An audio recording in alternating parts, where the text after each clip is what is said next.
نماز کے بعد کے اذکار کے متعلق، نماز کا سلام پھیرتے ہی نماز ختم ہو جاتی ہے. اس کے بعد سب سے پہلے کہنا چاہیے اللہ اکبر ایک بار، اور تھوڑا سا بلند آواز سے، جس سے پتہ چلے کہ نماز پڑھ لی ہے. اللہ اکبر. ابن عباس کہتے ہیں میں نبی صلی اللہ علیہ وسلم کی نماز کے مکمل ہونے کو تکبیر کی وجہ سے سمجھ جاتا تھا. یعنی مثلا کوئی نفل پڑھ رہا ہے تو آپ کو نہیں پتہ چلتا کہ پڑھ چکا یا نہیں، لیکن اگر اس نے بلند آواز سے کہہ دیا اللہ اکبر تو پتہ چل گیا کہ ہاں اس کی نماز مکمل ہو گئی ہے. کیوں اللہ اکبر کہیں؟ کہ اللہ ہر چیز سے بڑا. آپ دیکھیں ہم نے نماز کا آغاز کس سے کیا تھا؟ اللہ اکبر سے کیا تھا، اور نماز میں کئی بار ہم نے اللہ اکبر کہا، اور اب نماز کے اختتام پر بھی اللہ اکبر، رمضان کے اختتام پر بھی اللہ اکبر، یعنی اللہ کی تکبیر بیان کرنا. اللہ سبحانہ وتعالیٰ قرآن مجید میں فرماتے ہیں اتل ما اوحی الیک من الکتاب واقم الصلاۃ ان الصلاۃ تنہی عن الفحشاء والمنکر ولذکر اللہ اکبر واللہ یعلم ما تصنعون. کتاب میں سے جو آپ کی طرف وحی کیا گیا ہے اس کی تلاوت کیجیے اور نماز قائم کیجیے. بے شک نماز بے حیائی اور برائی سے روکتی ہے، اور یقیناً اللہ کا ذکر تو سب سے بڑی چیز ہے، اور اللہ کو معلوم ہے جو کچھ تم کرتے ہو. تو اللہ کا ذکر سب سے بڑی چیز، اور اس ذکر میں اللہ کو سب سے بڑا قرار دینا سب سے بڑی چیز. اور نبی صلی اللہ علیہ وسلم اور پھر صحابہ کا طریقہ بھی یہی تھا کہ آپ فرض نمازوں کے بعد ذکر کرتے اور آوازیں بلند کرتے. یعنی نماز کے بعد کا ذکر جو ہے اس میں آواز اونچی ہوتی ہے. ابن عباس اس بات سے معلوم کر لیتے کہ لوگوں نے سلام پھیر لیا ہے کیونکہ وہ ان کے ذکر کی آواز سنتے تھے.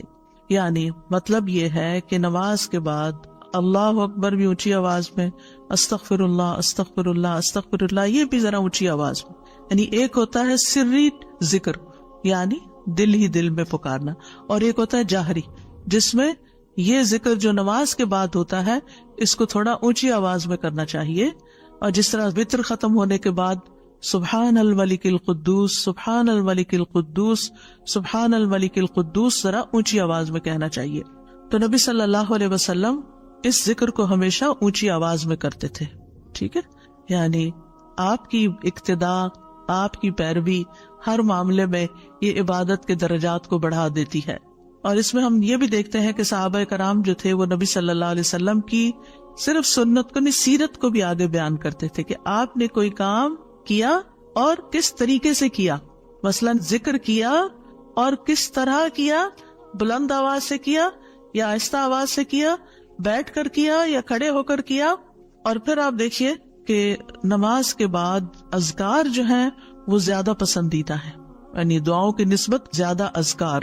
ٹھیک ہے، اور پھر اسی طرح آپ دیکھیے کہ دوسرا ذکر جو آپ کریں گے وہ ہے استغفر اللہ 3 بار، استغفر اللہ استغفر اللہ.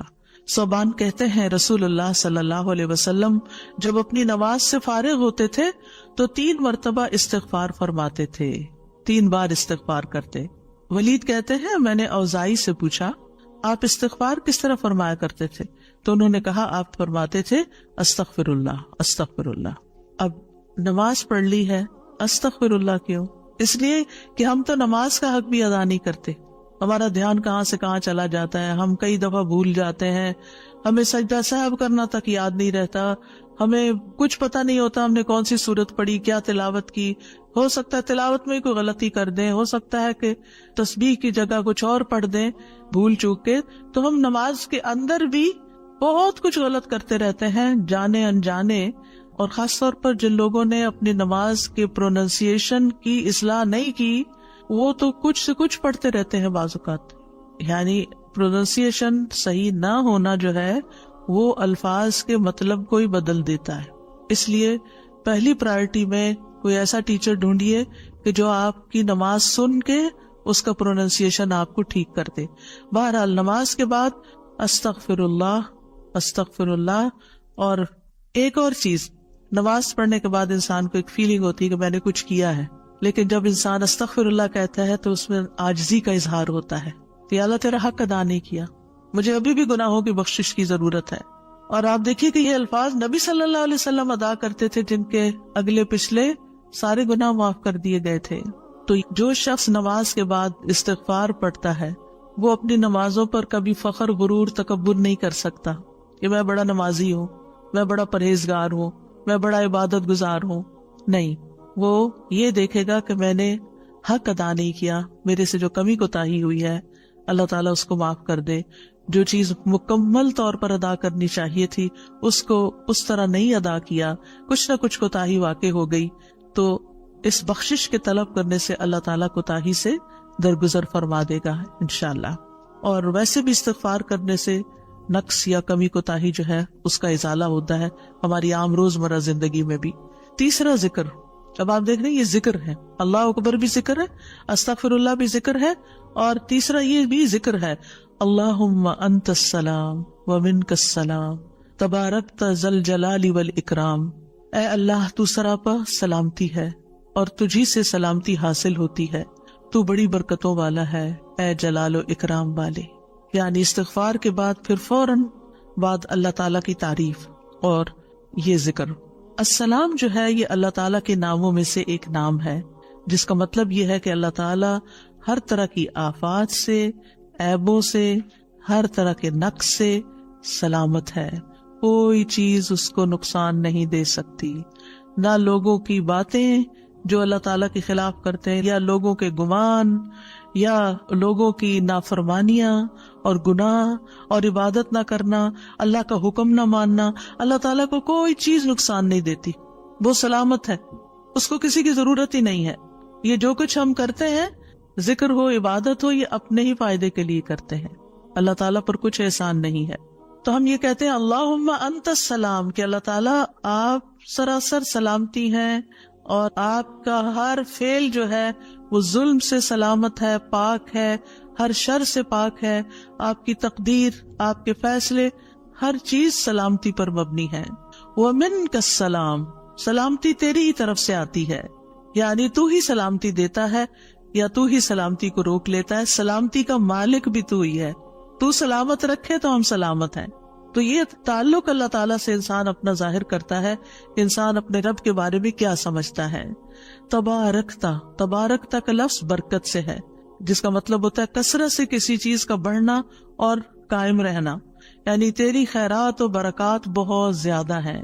ذل جلال والاکرام، اے عزت اور جلال والے.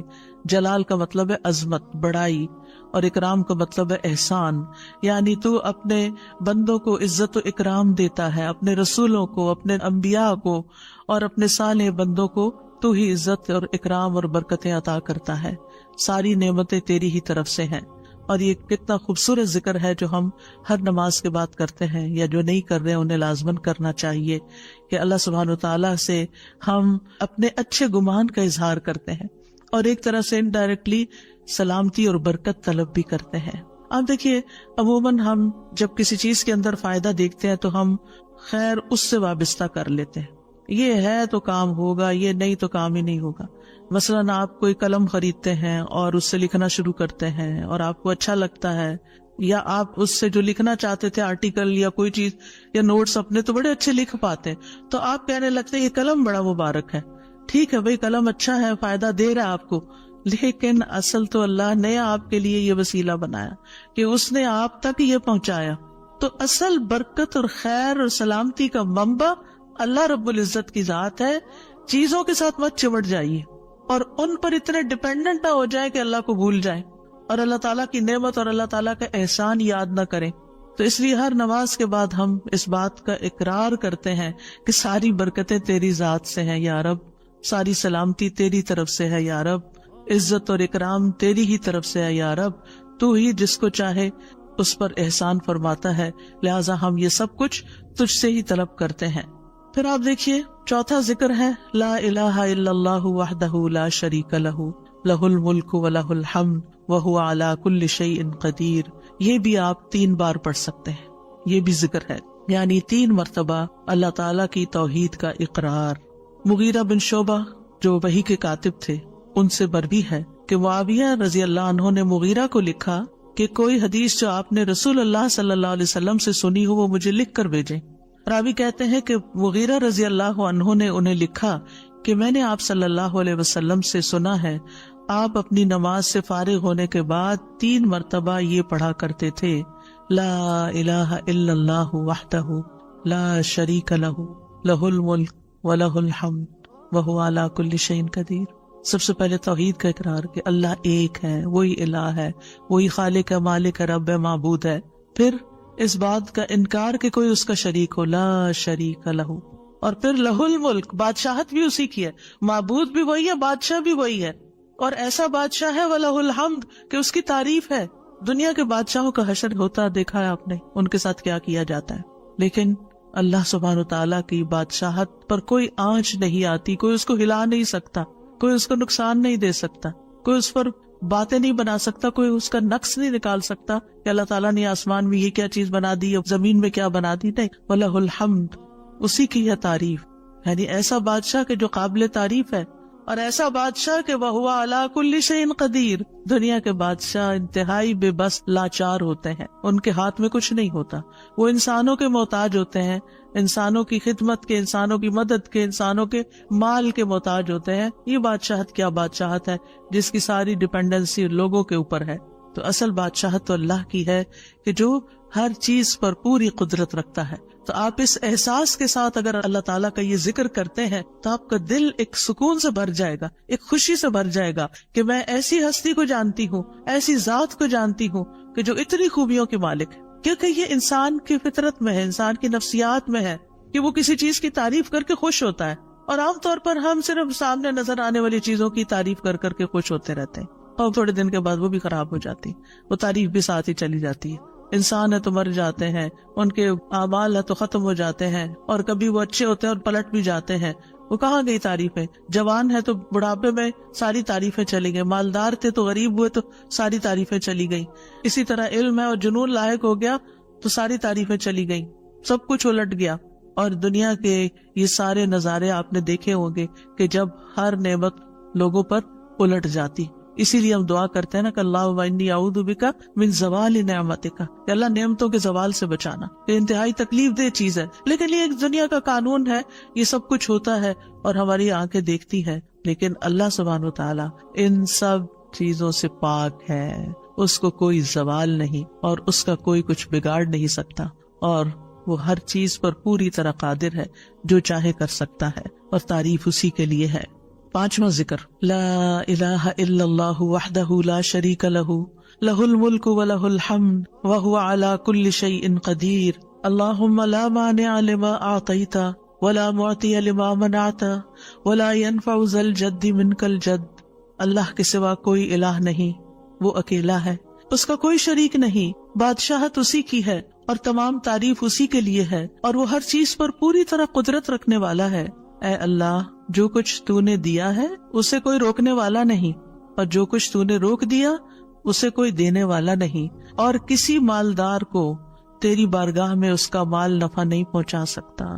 ابتدا میں تو وہی اللہ کی توحید بیان ہوئی، اس کی بادشاہت اور اس کی حمد کا ذکر ہے اور اس کی قدرت کا ذکر ہے، اور اس کے بعد کہ جو اللہ نے دیا، جو وہ دینا چاہتا ہے اسے کوئی روک نہیں سکتا. یہاں بھی آپ دیکھیں، مانگ کچھ نہیں رہی، یہ ذکر ہے، یہ دعا نہیں، یہ کیا ہے؟ ذکر ہے. اور جو کچھ تو نے روک دیا کوئی دے ہی نہیں سکتا، اور سارے ہی مالدار فقیر ہیں، اور خاص طور پر تیرے سامنے فقیر ہیں. یا ایھا الناس انتم الفقراء الی اللہ واللہ هو الغنی الحمید. اے لوگو، تم سب اللہ کے فقیر ہو، اللہ کے محتاج ہو، اور اللہ ہی غنی، مالدار اور وہی قابل تعریف ہے. واللہ هو الغنی الحمید. ٹھیک ہے. نبی صلی اللہ علیہ وسلم جب سلام پھیرتے تھے تو یہ دعا پڑھا کرتے تھے یا یہ ذکر کیا کرتے تھے. اور اس میں آپ دیکھیے کہ یہ جو عقیدہ ہے نا کہ اللہ روکے تو کوئی دے نہیں سکتا، یہ انسان کو بڑا اطمینان دے دیتا ہے.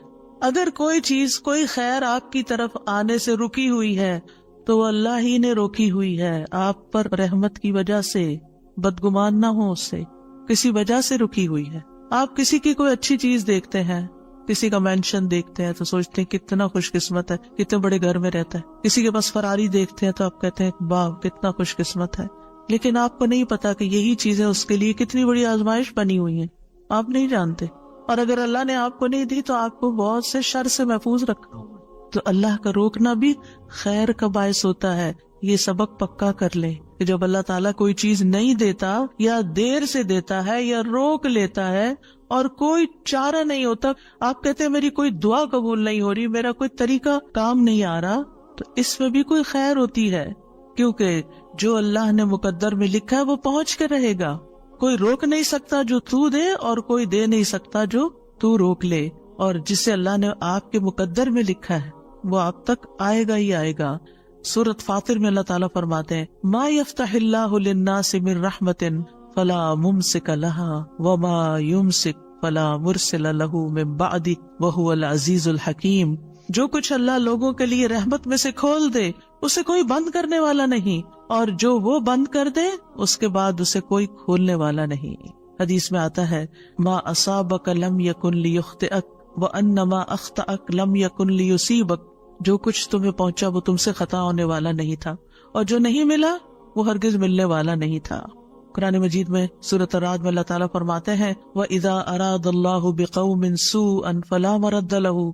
جب اللہ کسی قوم کے ساتھ برائی کا ارادہ کر لیتا ہے تو اس کو کوئی پھیرنے والا نہیں، کوئی سپر پاور اس ملک کی مدد نہیں کر سکتی اگر اللہ نے اس کے لیے جنگ کا فتنہ یا کسی اور طرح کی کوئی آزمائش لکھی ہے. یہ اللہ کے فیصلے ہوتے ہیں، یا اللہ نے کسی قوم کو تباہ کرنے کا فیصلہ کر لیا ہو تو کوئی اس کو روک نہیں سکتا.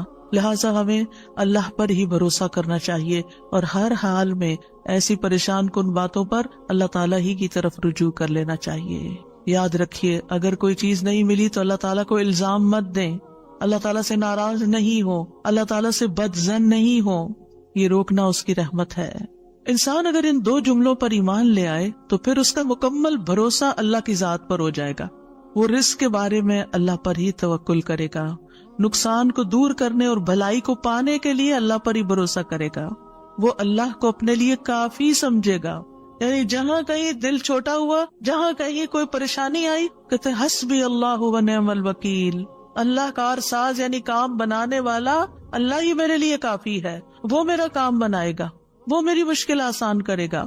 تو یہ توحید ربوبیت اور الوہیت پر مشتمل جملے ہیں. ابن تیمیہ کہتے ہیں یہ حدیث دو عظیم اصولوں پر مشتمل ہے. نمبر 1 توحید ربوبیت، اور وہ ہے جسے اللہ دینا چاہے اسے کوئی روک نہیں سکتا، اور جسے وہ روک دے اسے کوئی نہیں دے سکتا. بس بندہ اللہ ہی پر توکل کرتا ہے اور اسی سے مانگتا رہتا ہے، کیونکہ دینا جو اس نے ہے تو پھر کسی اور سے کیوں مانگے گا، کسی اور سے توقع لگا کے کیوں بیٹھ جائے گا، کسی اور کے در پہ کیوں جائے گا. اس کو پتا ہے صرف اللہ ہی نے کرنا ہے جو کرنا ہے. اس سے عقیدہ توحید پکا ہوتا چلا جاتا ہے کہ صرف اللہ ہی نے کرنا ہے.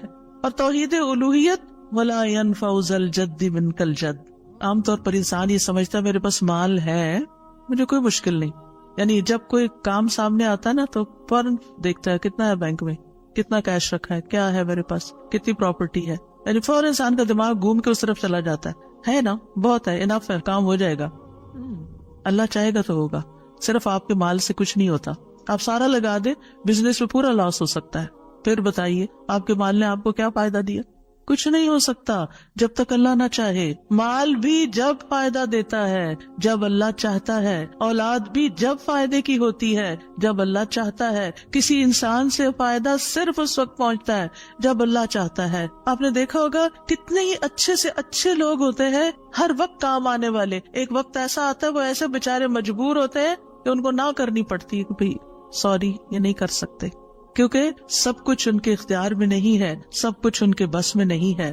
اسی طرح انسان کے پاس بعض اوقات کوئی عہدہ ہوتا ہے، انفلوئنس ہوتا ہے، وہ سمجھتا ہے یہ ہوتا ہے میرے پاس میں سب کچھ کر سکتا. نہیں کر سکتے. آپ نے دیکھا ہوگا دنیا کے بڑے بڑے ملکوں کے جو حکمران ہوتے ہیں کتنے بے بس ہوتے ہیں، کچھ بھی نہیں ہوتا ان کے ہاتھ میں، اپنی تقدیر نہیں بنا سکتے، اپنا فائدہ نہیں کر سکتے.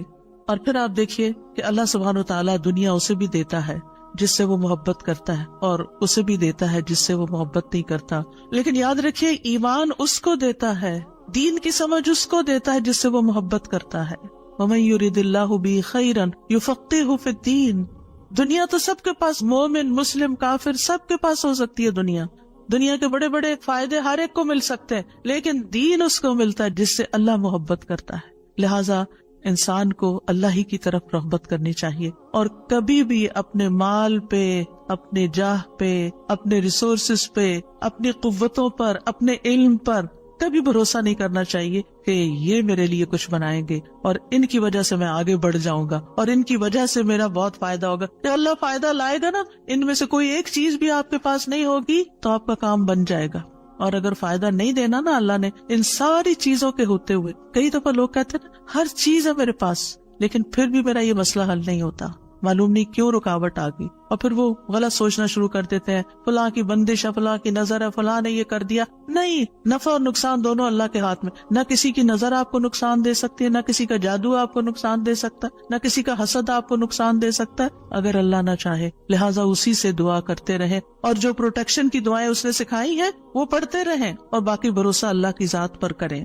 پھر چھٹا ذکر ہے لا الہ الا اللہ وحدہ لا شریک لہ لہ الملک ولہ الحمد وہو علی کل شیء قدیر لا حول ولا قوة الا باللہ لا الہ الا اللہ ولا نعبد الا ایاہ لہ النعمت ولہ الفضل ولہ الثناء الحسن لا الہ الا اللہ مخلصین لہ الدین ولو کرہ الکافرون.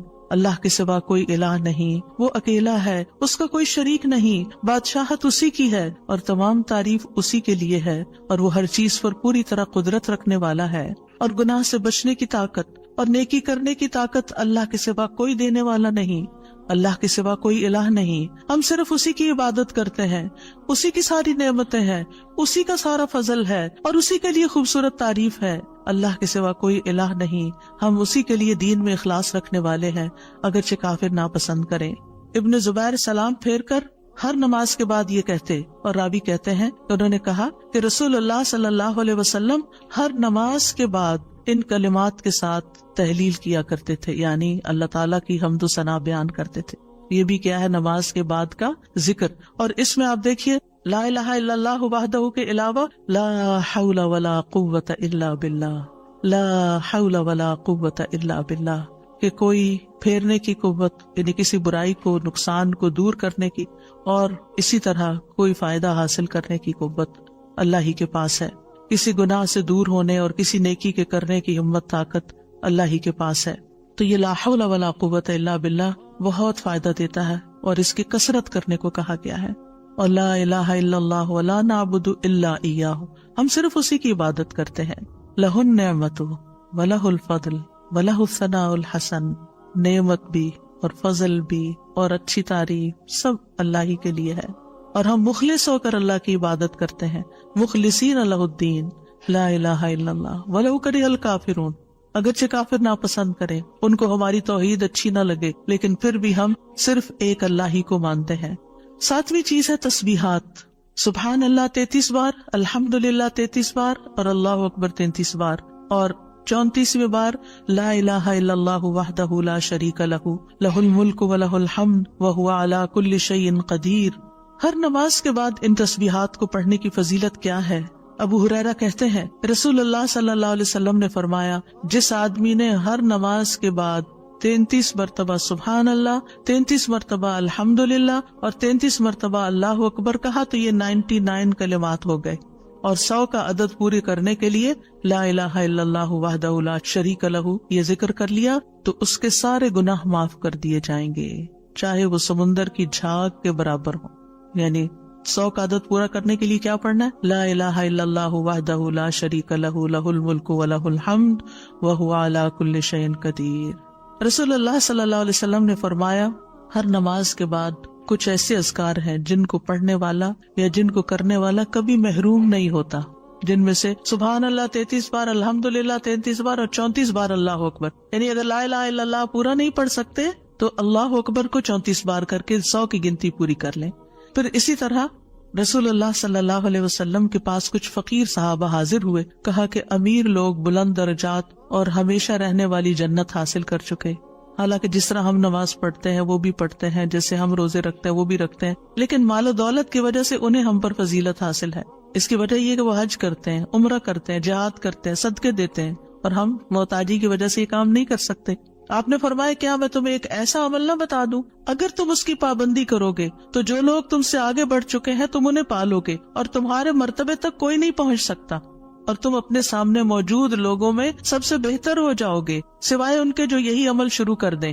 ہر نماز کے بعد 33 بار سبحان اللہ، 33 بار الحمدللہ، 33 بار اللہ اکبر، اور پھر 34ویں بار تو وہ ذکر آپ کو بتا ہی دیا گیا۔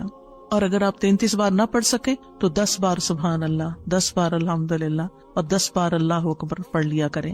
یعنی اگر جلدی ہے تو پھر 10 بار بھی پڑھ سکتے ہیں۔ نبی صلی اللہ علیہ وسلم نے فرمایا 2 عمل ایسے ہیں اگر کوئی مسلمان بندہ ان کی پابندی کر لے تو جنت میں داخل ہوگا، اور وہ بہت آسان ہے مگر ان پر عمل کرنے والے بڑے کم ہیں۔ وہ کیا ہیں؟ ہر نماز کے بعد 10 بار سبحان اللہ، 10 بار الحمدللہ، 10 بار اللہ اکبر۔ فرمایا زبان کی ادائیگی کے اعتبار سے تو 150 بار ہیں، یعنی 5 نمازوں میں 10 بار، اور ترازو میں 1500 ہوں گے۔ اور جب سونے لگے تو 34 بار اللہ اکبر، 33 بار الحمدللہ اور 33 بار سبحان اللہ کہے۔ زبانی طور پر تو یہ 100 ہے مگر میزان میں یہ تسبیحات 1000 ہوں گی۔ اور وہ کہتے ہیں یقیناً میں نے رسول اللہ صلی اللہ علیہ وسلم کو دیکھا، آپ انہیں اپنے ہاتھ سے شمار کرتے تھے۔ اور پھر کہتے ہیں دائیں ہاتھ سے تو کرنے کا طریقہ کیا ہے؟ 3 دفعہ اوپر کو جائیے سبحان اللہ سبحان اللہ سبحان اللہ، اور 3 دفعہ نیچے کو آ جائیے سبحان اللہ سبحان اللہ سبحان اللہ۔ ایک انگلی پہ 6 بار ہو گیا، تو آپ کی 5 انگلیاں تو 5 کو 6 دفعہ ضرب دیں تو کیا ہوتا ہے؟ 30، اور 3 دفعہ اور پڑھ لیں، اور اگر 34 ہے تو ایک اور پڑھ لیں۔ تو اس طرح ایک ہی ہاتھ پر، دائیں ہاتھ پر یہ تسبیحات آسانی سے پڑھی جا سکتی ہیں، کیونکہ ہاتھ سے تسبیح کرنا زیادہ پسندیدہ ہے۔ حضرت عبداللہ بن عمر کہتے ہیں میں نے رسول اللہ صلی اللہ علیہ وسلم کو دیکھا، آپ داہنے ہاتھ کی انگلیوں پر تسبیح کو شمار کرتے تھے، اور آپ نے صحابیات کو حکم دیا تھا کہ وہ اللہ کی تکبیر، تقدیس، تحلیل کی پابندی اختیار کریں اور اپنی انگلیوں پر شمار کریں، کیونکہ ان سے سوال ہوگا اور یہ بلوائی جائیں گی، قیامت کے دن ہاتھ بولیں گے۔ تو اگر ان پہ تسبیح آپ پڑھتے ہیں تو یہ بول کے بتائیں گے ہم تو اللہ کا ذکر کرتے رہے۔ 8ویں چیز ہے آیت الکرسی۔ اللہ لا الہ الا هو الحی القیوم لا تأخذه سنة ولا نوم له ما في السماوات وما في الأرض من ذا الذي يشفع عنده إلا بإذنه يعلم ما بين أيديهم وما خلفهم ولا يحيطون بشيء من علمه إلا بما شاء وسع كرسيه السماوات والأرض ولا يؤوده حفظهما وهو العلي العظيم۔ پورا اللہ کا تعارف ہے۔ اللہ وہ ہے کہ اس کے سوا کوئی معبود نہیں، وہ زندہ ہے، ہر چیز کو قائم رکھنے والا ہے، نہ اسے کچھ اونگ پکڑتی ہے اور نہ کوئی نیند، اسی کا ہے جو کچھ آسمانوں میں ہے اور جو کچھ زمین میں ہے۔ کون ہے جو اس کے پاس اس کی اجازت کے بغیر سفارش کرے؟ وہ جانتا ہے جو کچھ ان کے سامنے اور جو کچھ ان کے پیچھے ہے، اور وہ اس کے علم میں سے کسی چیز کا احاطہ نہیں کر سکتے مگر جتنا وہ چاہے۔ اس کی کرسی آسمانوں اور زمین کو سمائے ہوئے ہے، اور اسے ان دونوں کی حفاظت یعنی آسمان و زمین کی حفاظت تھکاتی نہیں، اور وہی سب سے بلند، سب سے بڑا ہے۔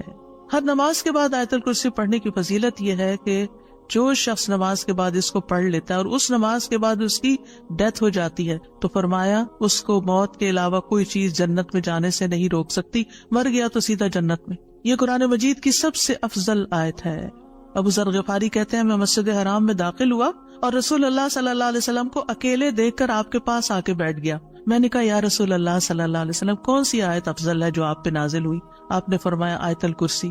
کرسی کے مقابلے میں 7 آسمان اس طرح ہیں جیسے بیابان زمین میں کوئی چھلا گرا پڑا ہو، اور پھر کرسی کے مقابلے میں عرش کا حجم اتنا ہے جیسے اس چھلے کے مقابلے میں بیابان کا وجود۔ اور یہ قرآن مجید کی سب سے عظیم آیت بھی ہے۔ ابی ابن کعب سے روایت ہے ایک مرتبہ نبی صلی اللہ علیہ وسلم نے ان سے پوچھا اللہ کی کتاب میں سب سے عظیم آیت کون سی ہے؟ انہوں نے کہا اللہ اور اس کا رسول ہی زیادہ جانتے ہیں۔ آپ نے یہ سوال کئی مرتبہ دہرایا تو ابی ابن کعب نے کہا آیت الکرسی۔ یہ سن کر آپ نے فرمایا ابو المنذر تمہیں تمہارا علم مبارک ہو، اس ذات کی قسم جس کے ہاتھ میں میری جان ہے، عرش کے پائے کے پاس یہ اللہ بادشاہ کی پاکیزگی بیان کرتی ہوگی، اس کی ایک زبان اور 2 ہونٹ ہوں گے، یعنی جو لوگ اس پڑھیں گے وہ ان کے حق میں ایک طرح سے گواہ ہوگی۔ 9ویں چیز جو نماز کے بعد پڑھنی چاہیے وہ ہے معوذات، سورۃ الاخلاص، سورۃ الفلق، سورۃ الناس۔ پہلی سورت میں اللہ تعالیٰ کی توحید بیان ہوئی ہے، دوسری سورت میں انسان کو پناہ مانگنے کے لیے کہا گیا ہے، کہہ دیجئے میں مخلوق کے رب کے پناہ پکڑتا ہوں اس چیز کے شر سے جو اس نے پیدا کی، اور اندھیری رات کے شر سے جب وہ چھا جائے، اور گروہ میں پھونکنے والیوں کے شر سے، اور حسد کرنے والے کے شر سے جب وہ حسد کرے۔ انہی چیزوں کا خوف رہتا ہے نا، کوئی جادو کر دے گا، کوئی حسد کر لے گا۔ ہر نماز کے بعد پڑھیں گے، کس وقت وہ کرے گا؟ اس کو تو آپ موقع ہی نہیں دے رہے کہ وہ جادو کرے یہ آپ سے حسد کرے. ہر 2 نمازوں کے بیچ میں جو کوئی ایسا فتنہ فساد آیا اس کا ازالہ ہوتا چلا جائے گا. عقبہ بن عامر کہتے ہیں کہ رسول اللہ صلی اللہ علیہ وسلم نے مجھے حکم دیا تھا کہ میں ہر نماز کے بعد معوذات پڑھا کروں، یعنی یہ تینوں صورتیں پڑھا کروں. 10ویں چیز ہے ربی اعنی علی ذکرک و شکرک و حسن عبادتک، اللہ کے ذکر، اس کے شکر اور اچھی عبادت پر اللہ کی مدد مانگنا. معاذ بن جبل کہتے ہیں کہ رسول اللہ صلی اللہ علیہ وسلم نے میرا ہاتھ پکڑا اور فرمایا اے معاذ، اللہ کی قسم میں تم سے محبت کرتا ہوں. کتنے خوش قسمت تھے معاذ رضی اللہ عنہ. میں نے عرض کیا یا رسول اللہ صلی اللہ علیہ وسلم، میں بھی آپ سے محبت کرتا ہوں. تو رسول اللہ صلی اللہ علیہ وسلم نے فرمایا تم پابندی سے ہر نماز میں یہ دعا مانگا کرو، رب اعنی علی ذکرک و شکرک و حسن عبادتک. معاذ رضی اللہ عنہ جو ہیں 33 سال کی عمر میں امواس کے تعاون میں شہید ہو گئے تھے. He was only 33 years old. ان کا مقام کیا تھا؟ آپ کی بشارت کے مطابق وہ جنت میں علماء کے قائد ہوں گے، یعنی علماء امت کے جو عالم ہیں ان کو جنت کی طرف لیڈ کر رہے ہوں گے. کس وجہ سے آپ صلی اللہ علیہ وسلم نے ان سے محبت کا اظہار کیا؟ علم کی وجہ سے. علم کے حریص تھے اور نیکی کے کاموں میں آگے اور اتنی چھوٹی عمر میں عین جوانی کے وقت فوت بھی ہو گئے اور کتنا بڑا درجہ اور مقام پا گئے. ہمیں آج تک یہ سمجھ نہیں آتی کہ کون سے کام ایسے کریں کہ جس سے اللہ کی محبت ملے، جس سے اللہ کا قرب نصیب ہو اور جس سے ہمیں رسول اللہ صلی اللہ علیہ وسلم کی محبت اور آپ کی شفاعت نصیب ہو. تو یہ ایک دعا ہے ان دعاؤں میں سے جو آپ نے خاص طور پر حضرت معاذ کا ہاتھ پکڑ کے قسم کھا کے محبت کا اظہار کر کے آپ کو یہ دعا سکھائی. چند لفظ ہیں، کیا ہمارے لیے یہ پڑھنا بھی مشکل ہے؟ پھر ہم اپنے لیے اس دنیا سے کیا کما رہے ہیں؟ اگر ہمیں اتنی بھی توفیق نہیں کہ نماز کے بعد ٹک کے یہ 4 کلمے پڑھ لیں تو پھر ہماری نمازیں کیا ہے؟ ہم نے کیا مانگا اللہ سے؟ ہم تو دنیا کی اور آخرت کی خیر سے محروم ہو گئے. اور یہ دعا آپ دیکھیے اللہم سے بھی شروع ہوتی ہے اور ربی سے بھی شروع ہوتی ہے. دونوں کا ایک ہی تقریباً مطلب ہے، ایک میں الوہیت ہے اور ایک میں ربوبیت ہے. یعنی میں اللہ سے درخواست کرتا ہوں کہ اے اللہ مجھے اپنے ذکر پر، اور ذکر میں قرآن، نماز، تحلیل، تسبیح، استغفار، درود، سب چیزیں شامل ہیں. اللہ مجھے توفیق دے. اور پھر وہ شکر کی بھی توفیق دے. اور آپ دیکھیے کہ جب ہم دعا مانگتے ہیں نا کہ اللہم اعنی علی ذکرک، تو مطلب یہ ہے کہ ہماری زبان جو ہے وہ آپ کی اطاعت کرتی رہے، وہ کلمات بولتی رہے جس سے آپ کا ذکر ہوتا رہے. یعنی ایک تو ہے یہ مسنون اذکار ان کا پڑھنا، اور ایک یہ ہے کہ اللہ تعالیٰ کی نعمتوں کا ذکر کرنا، اللہ تعالیٰ کے احسانات کا ذکر کرنا، اللہ تعالیٰ کی قدرت کی نشانیوں کا ذکر کرنا، اللہ کے فضل کا ذکر کرنا. وَأَمَّا بِنِعْمَةِ رَبِّكَ فَحَدِّثْ، یہ بھی ذکر ہے. آپ اپنے بچوں کے ساتھ بات کر رہے ہیں اور اللہ تعالیٰ کے بارے میں کوئی بات کر رہے ہیں، دین کے بارے میں کوئی بات کر رہے ہیں، تو یہ بھی ذکر میں شمار ہو. تو اللہ مجھے توفیق دے، اللہ میری مدد کر. کیونکہ ہمارے پاس وقت بھی ہوتا ہے، ہمارے پاس صلاحیت بھی ہوتی ہے، لیکن ہم توجہ نہیں کرتے، ہم کرتے نہیں ہے کام، کیونکہ توفیق نہیں ہوئی نا. تو ہر نماز کے بعد چونکہ فرض کے بعد دعا قبول ہوتی ہے تو یہ دعا مانگنے کو کہا گیا. اور بعض کہتے ہیں اس کو سلام پھیرنے سے پہلے بھی پڑھ سکتے ہیں، جیسے ربی جعلنی پڑھتے ہیں. یا اور کل جو میں نے آپ کو دعائیں بتائی تھی آخر میں نماز کے اختتام پر سلام سے پہلے، وہ سب مسنون اذکار تھے. لیکن علماء نے اس کے علاوہ جیسے ربی جعلنی مقیم الصلاۃ، یہ نبی صلی اللہ علیہ وسلم نے نہیں سکھائی ہمیں کہ نماز کے بعد ضروری یہی پڑھی جائے. لیکن علماء نے کہا کہ جیسے اللہ کی حمد و ثنا ہوتی ہے تشہد میں، پھر اس کے بعد درود شریف ہے، اور پھر اس میں والدین اور اولاد دونوں کے لیے دعا ہے تو یہ پڑھ لیں. اس کے علاوہ جو چاہے قرآنی اور مسنون دعا یہاں بیٹھ کے پڑھیں، کیونکہ نماز کے اندر دعا مانگنا نماز کے بعد کی دعا سے افضل ہے. قبولیت کے زیادہ چانسز ہیں جس سے اکثر لوگ غافل ہیں. سلام پھیرنے سے پہلے اللہم انی اسألک الجنۃ واعوذ بک من النار 3 دفعہ یہ پڑھ لیں. جو آپ کا دل چاہے پڑھیں، بس اردو میں نہیں، عربی میں یاد کریں کچھ دعائیں، قرآنی دعائیں، مسنون دعائیں اس وقت پڑھتے رہیں. تو پھر دوسرا ہے وہ شکر کا. شکر کہاں سے ادا ہوتا ہے؟ زبان سے بھی ہوتا ہے، لیکن اس کا اصل مقام دل ہے، وہ دل سے اٹھتا ہے. ذکر کی بات کر کے ہم نے کہا کہ اللہ ہماری زبان کو اپنی اطاعت کی توفیق دے، اور شکر کی بات کر کے ہم نے کہا کہ اللہ ہمارے دل کو اپنے ذکر کی توفیق دے، اپنی یاد کی توفیق دے اور شکر ادا کرنے کی توفیق دے. یعنی میں ساری ظاہری اور باطنی نعمتوں پر اللہ کا شکر ادا کرنے کی توفیق مانگتا ہوں. یہ مطلب ہے اس دعا کا.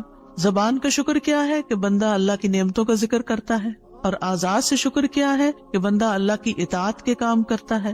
کیونکہ اللہ تعالیٰ نے آل داؤد کو کیا کہا تھا؟ اعملوا آل داؤد شکرا وقلیل من عبادی الشکور. اے داؤد کے گھر والو، شکر ادا کرنے کے لیے عمل کرو، اور میرے بندوں میں کم ہی شکر گزار ہیں. اللہ کا شکوہ ہے بندوں سے، کم ہی شکر گزار. کیوں؟ اس لیے کہ شیطان نے کہا تھا وَلَا تَجِدُ أَكْثَرَهُمْ شَاكِرِينَ، کہ انسانوں کی اکثریت کو آپ شکر کرنے والا نہیں پائیں گے. اور وَلَقَدْ صَدَّقَ إِبْلِيسُ ظَنَّهُ، ابلیس نے اپنا گمان سچ پایا کہ بندوں کو شکر سے ہٹا دیا. تو شکر کی توفیق مل جائے تو پھر شکر ادا کیا جائے، اور یہ شکر کا سلسلہ تو کہیں ختم ہوتا ہی نہیں، کیونکہ اتنی نعمتیں ہیں کہ ہم گن ہی نہیں سکتے. ابن رجب کہتے ہیں کہ دین میں یا دنیا میں اللہ کی ہر نعمت جو بندے کو حاصل ہوتی ہے اس میں نعمت کا شکر ادا کرنے کی ضرورت ہوتی ہے. پھر جو شکر کی توفیق ملتی ہے اس پر بھی شکر ادا کرنے کی ضرورت ہے، یعنی شکر پر بھی شکر، یہ ایک اور نعمت ہے، اس میں دوبارہ شکر ادا کرنے کی ضرورت ہے.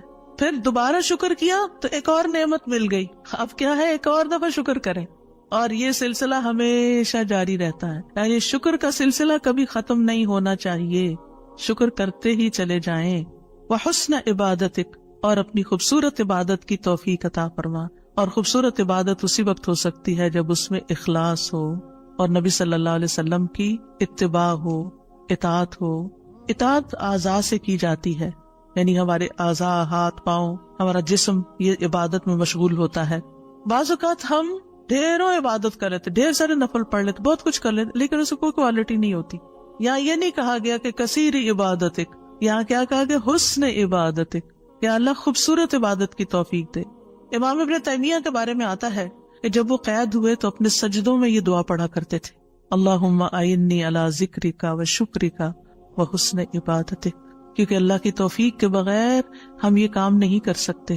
جس کی زندگی میں ذکر آ گیا، جس کی زندگی میں شکر آ گیا، اور جس کی زندگی میں خوبصورت عبادت آ گئی، وہ خوش قسمت ترین انسان ہے، اس کو سبھی کچھ مل گیا. اور جو ان چیزوں سے محروم ہے پھر ہر خیر سے محروم ہے، چاہے دنیا کی قارون جیسی دولت اس کے پاس کیوں نہ ہو، پوری دنیا اس کی فین ہو، اس کی تعریفیں کرے اور اس کی فدائی شدائی ہو، کوئی فائدہ نہیں ہے. ایک اور دعا ہے رب قنی عذابک یوم تبعث عبادک، اے میرے رب مجھے اس دن کے عذاب سے بچانا جس دن تو اپنے بندوں کو اٹھائے گا. 3 بار یہ دعا، اے اللہ ہمیں اس دن کے عذاب سے بچانا جس دن تو اپنے بندوں کو اٹھائے گا. ایک دفعہ بھی پڑھی جا سکتی، 3 دفعہ کی شرط نہیں ہے. براء بن عازب کہتے ہیں جب ہم رسول اللہ صلی اللہ علیہ وسلم کے پیچھے نماز پڑھتے تھے تو ہم آپ کی دائیں طرف کھڑے ہونے کو پسند کرتے تھے تاکہ آپ ہماری طرف رخ کر کے متوجہ ہوں. براء کہتے ہیں میں نے آپ کو فرماتے ہوئے سنا، یعنی آپ پلٹ رہے تھے اور کہہ رہے تھے رب قنی عذابک یوم تبعث عبادک. یہ رات کو سوتے ہوئے بھی پڑھا کریں اور نمازوں کے بعد بھی کہ اللہ اس دن کے عذاب سے بچا لینا جس دن تو بندوں کو دوبارہ پیدا کرے گا. 13 اللہم اغفر لی ما قدمت وما اخرت وما اسررت وما اعلنت وما اسرفت وما انت عالم به منی انت المقدم وانت المؤخر لا الہ الا انت. اے اللہ میرے وہ گناہ بخش دے جو میں پہلے کر چکا، جو میں نے بعد میں کیے، اور جو چھپے ہوئے کیے اور جو ظاہر میں کیے، اور جو میں حد سے بڑھا رہا اور وہ جن سے تو مجھ سے زیادہ باخبر ہے. تو ہی نیکی اور خیر میں آگے کرنے والا اور پیچھے کرنے والا ہے، تیرے سوا کوئی معبود نہیں. نبی صلی اللہ علیہ وسلم سلام پھیرنے کے بعد یہ دعا پڑھا کرتے تھے، یعنی اس دعا کے بارے میں ثابت ہے کہ سلام کے بعد پڑھا کرتے تھے.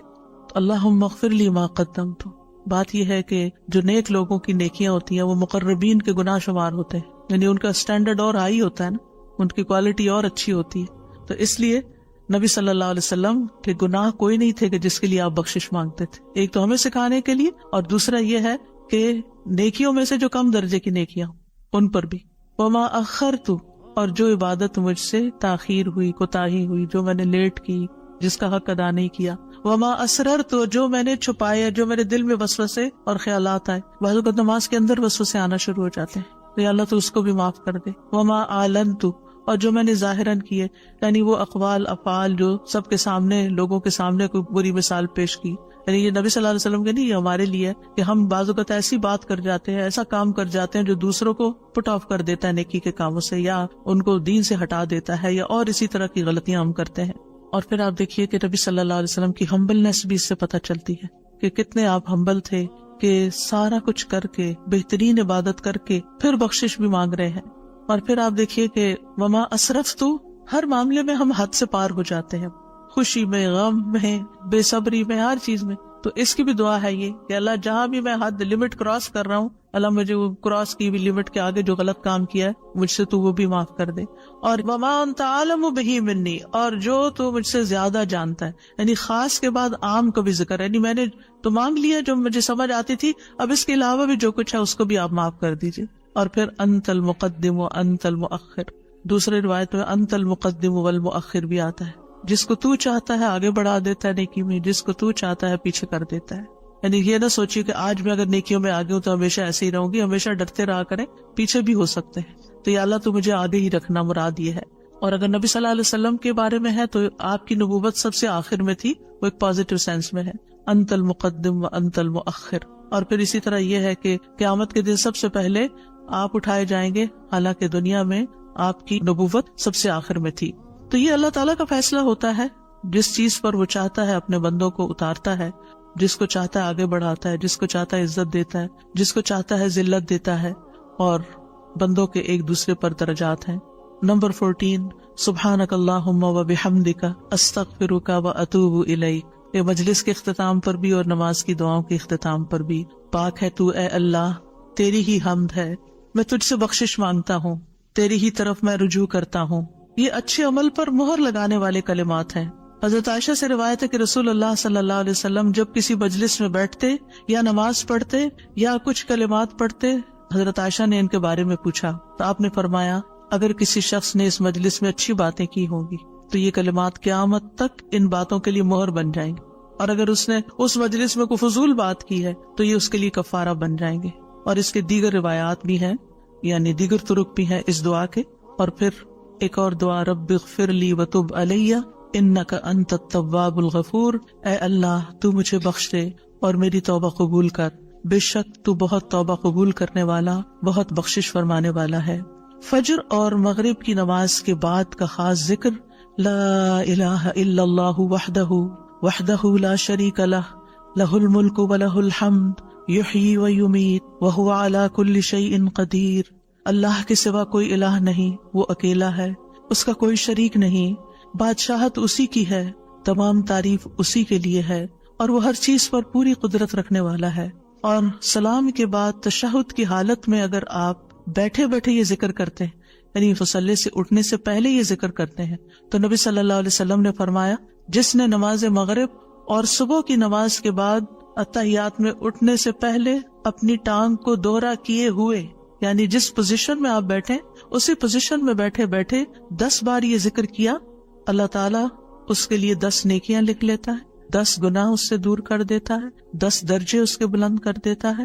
اس کے لیے ہر بری چیز سے حفاظت، شیطان مردود سے پناہ دینے والے یہ کلمات ہوتے ہیں. کوئی گناہ سوائے شرک کے اس کو نہیں پہنچتا، اور یہ اس روز عمل میں سب لوگوں سے افضل ہوتا ہے. یعنی صبح کے وقت اگر کوئی یہ پڑھ کے اٹھتا ہے مصلی سے تو یہ سب لوگوں سے افضل ہوتا ہے، سوائے اس شخص کے جس نے اس کے برابر یا اس سے زیادہ ان کلمات کو پڑھا ہو. اور ایک اور روایت میں ہے جو یہ 10 مرتبہ مغرب کے بعد پڑھے گا، اللہ اس کی حفاظت کے لیے اسلحہ بردار فرشتے بھیجے گا جو اس کی صبح تک شیطان سے حفاظت کریں گے.